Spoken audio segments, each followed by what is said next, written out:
राधे कृष्णा, जय श्री राधे राधे। हमारे लड्डू गोपाल को लड्डू गोपाल क्यों बोला जाता है? आज इससे संबंधित एक कथा लेके आए हैं। श्री कृष्ण को ही लड्डू नाम से जाना जाता है, मगर सबकी अपनी अलग अलग वो हैं। कोई कहता है कि लड्डू नहीं है, वो माखन है, मगर वो माखन नहीं, लड्डू है, जो हमारे श्री कृष्ण के काल स्वरूप के हाथ में है, जो जो उनकी प्रतिभा के साथ में रहता है, वही लड्डू है, माखन नहीं है वो। सब कई तरह की, सब अलग अलग तरह की कथाएं हैं। श्री कृष्ण को लड्डू गोपाल क्यों बोला जाता है? श्री कृष्ण के इस बाल स्वरूप की सेवा किसी बच्चे की तरह की जाती है, ना कि एक प्रतिमा की तरह। जब हम बच्चे की तरह श्री कृष्ण को मानते हैं तो एक अलग ही लगाव और स्नेह हो जाता है, जो अलग होने पर भी नहीं अलग हुआ जाता। श्री कृष्ण को लड्डू के नाम से क्यों जाना जाता है? आइए आज आप उससे संबंधित एक कथा सुनाते हैं।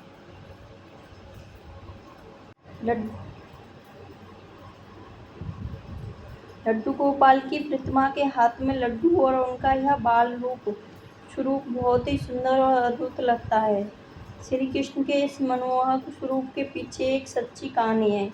आइए जानते हैं श्री कृष्ण का नाम लड्डू गोपाल कैसे पड़ा। सबसे प्यारे सावले सलोने मेरे लड्डू गोपाल। श्री कृष्ण का बाल रूप यानी लड्डू गोपाल की प्यारी सूरत देखते ही भक्तों के मुख से यही बात निकलती है। सभी यही बोलते हैं कि सबसे प्यारे मेरे सावले सलोने मेरे लड्डू गोपाल। जब भी हम बाल रूप में देखते हैं तो हम यही बोलते हैं। कोई भी देखे तो उन्हें देखता ही रह जाता है।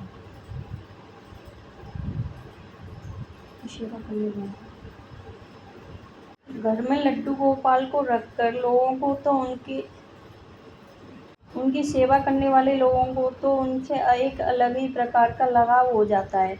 आप भी अगर घर में लड्डू गोपाल को रखकर उनकी सेवा करते हैं तो आपको यह बात ज़रूर पता होनी चाहिए, श्री कृष्ण के बाल स्वरूप का नाम लड्डू गोपाल कैसे पड़ा। आखिर उन्हें लड्डू गोपाल क्यों कहा जाता है?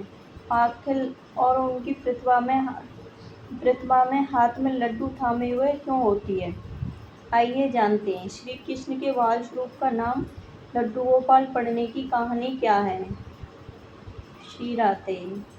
श्री कृष्ण ने भक्तों का भोलापन देखकर बाल स्वरूप धारण किया था। श्री कृष्ण के बाल स्वरूप लड्डू गोपाल से एक कहानी जुड़ी हुई है। एक पौराणिक कहानी है कि ब्रज की भूमि पर श्री कृष्ण के परम भक्त कुम्मन दास रहते थे। कुम्मन दास हमेशा ही ठाकुर जी की प्रतिभा भक्ति में लीन रहते। कुम्मन दास का एक बेटा था रघुनंदन। रघुनंदन छल कपट से बिल्कुल ही परे था। वो एक बिल्कुल बहुत सीधा और सरल स्वभाव का था। रघुनंदन एक दिन कुम्मन दास को नगर में प्रभु श्री कृष्ण का कीर्तन करने का बुलावा आया दूसरे नगर से। कुम्मन दास पहले तो अपनी श्री कृष्ण की भक्ति को छोड़कर नहीं जाना चाहते थे, लेकिन फिर लोगों के समझाने बुझाने पर कुम्मन दास मान गए और कीर्तन के लिए चले गए। जब कुम्मन दास कीर्तन के लिए बाहर गए तो उन्होंने अपने बेटे रघुनंदन को श्री कृष्ण की जिम्मेदारी सौंपी और कहा कि बेटा, श्री कृष्ण को भोग लगाने से पहले कभी खाना मत खाना और उनके स्नान, उनके सभी शयन और सभी चीज़ का विशेष ध्यान रखना। तो रघुनंदन ने भी ऐसा ही किया। जब कुम्मन दास कीर्तन के लिए चले गए तो रघुनंदन ने ठाकुर जी को स्नान कराया, सारे उनको नए वस्त्र पहनाए, सब कुछ किया। उसके बाद में वो स्नान कराने के बाद में, वस्त्र पहनाने के बाद में उनके लिए भोजन की थाली लेके गए। तो उन्होंने उनके सामने भोजन की थाली रखी तो उन्होंने नहीं खाई। रघुनंदन दास ने देखा कि वो तो ऐसे ही रखी है, तो रघुनंदन रोने लगे ठाकुर जी के सामने। तो ठाकुर जी बाल स्वरूप लेकर थाली का भोजन खत्म किया। तो रघुनंदन खूब प्रसन्न हुए। इसके बाद जब कुम्मन दास घर वापस लौटा तो उन्होंने अपने बेटे से भोग लगा हुआ प्रसाद मांगा। लेकिन रघुनंदन ने बड़े ही भोलेपन से कहा कि ठाकुर जी ने सारा भोजन खा लिया।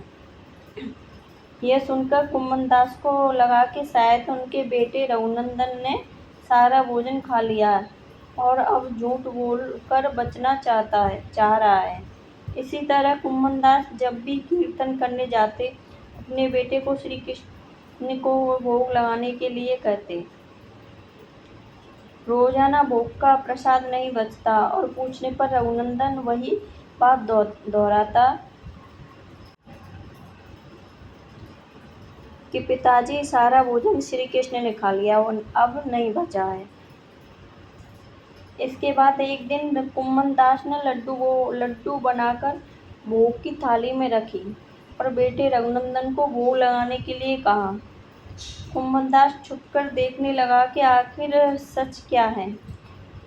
कहीं मेरा बेटा ही तो रोज झूठ बोलता है। उस दिन भी वही हुआ। रघुनंदन ने श्री कृष्ण को खाना खाने के लिए आमंत्रित किया और श्री कृष्ण ने बाल रूप बनाया और लड्डू खाने लगे। जब कुम्मनदास ने स्वयं श्री कृष्ण को बाल रूप में देखा तो वे दर्शन के लिए दौड़े चले आए। उस समय कृष्ण के एक हाथ में लड्डू और दूसरे हाथ वाला लड्डू मुख में जाने को ही था कि वे एकदम जड़ हो गए। इस घटना के बाद से ही उनकी इस रूप में पूजा की जाती है और श्री कृष्ण के इस बाल स्वरूप को ही लड्डू गोपाल कहा जाता है। यही कथा हमारे श्री कृष्ण लड्डू गोपाल से जुड़ी हुई है और इसी कथा के बाद में उनका नाम लड्डू गोपाल पड़ा, क्योंकि एक हाथ में वो लड्डू है और दूसरे हाथ का लड्डू उनके मुख में जा चुका था।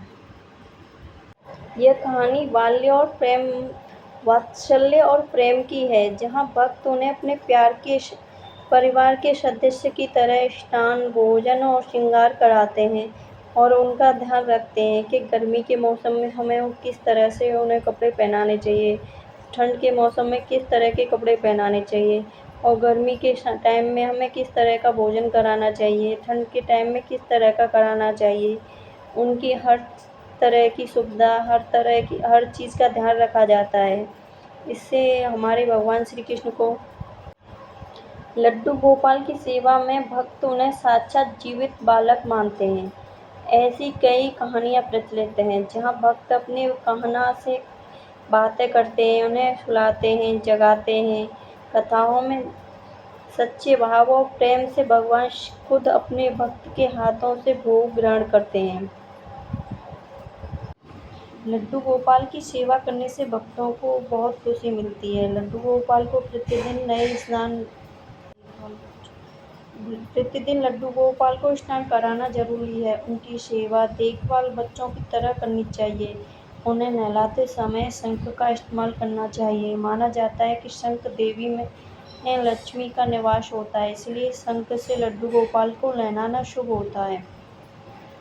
उन्हें नए लड्डू गोपाल को प्रतिदिन स्नान कराने के बाद साफ कपड़े पहनाने चाहिए। उन्हें मौसम के हिसाब से कपड़े पहनाएं। गर्मी में सूती कपड़े और सर्दियों में ऊनी कपड़े पहनाएं। लड्डू गोपाल की सेवा सबसे महत्वपूर्ण बात यह है कि उन्हें दिन में 4 बार भोग लगाना चाहिए। हर बार समय के अनुसार भोग लगाएं। सुबह दूध चढ़ाएं, दोपहर में सात्विक भोजन जैसे पूरी सब्जी का भोग लगाएं, शाम को मिश्री, मक्खन और रात में पूरी सब्जी का लगाएं। भोग हमेशा शाकाहारी और सात्विक होना चाहिए। भोग लगाते समय हर बार आरती करें। लड्डू गोपाल को घर में कभी भी अकेले नहीं छोड़ें। राधे राधे।